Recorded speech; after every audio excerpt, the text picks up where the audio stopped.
ये है मकबूजा बलूचिस्तान। आज सोमवार 13 अक्टूबर साल 2025 है।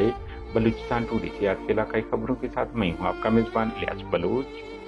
मकबूजा बलूचिस्तान के इलाका कोयटा समेत मुख्तलिफ इलाकों से काबिज फोर्सेज ने 8 अफराद को जबरी लापता कर दिया। केच तुंब में पाकिस्तानी फोर्सेज की फौजकशी जारी, ताहम नुकसानात बारे मालूमात नहीं मिल सके हैं। चमन बॉर्डर पर अफगान फोर्सेज और पाकिस्तानी फोर्सेज दरमियान कशीदगी, 58 पाकिस्तानी एहलकार हलाक, 30 से ज्यादा जख्मी कर दिए हैं। कई चेक पोस्टों पर कब्जा कर लिया गया है। तर्जुमान अफगान हुकूमत पाकिस्तान ने बयान की तस्दीक की है।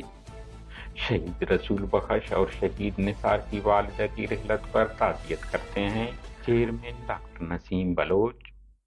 कलात बिजली की बंदिश के खिलाफ कलात में जमीयत उलमा इस्लाम का एहतजाज। कोयटा, कराची,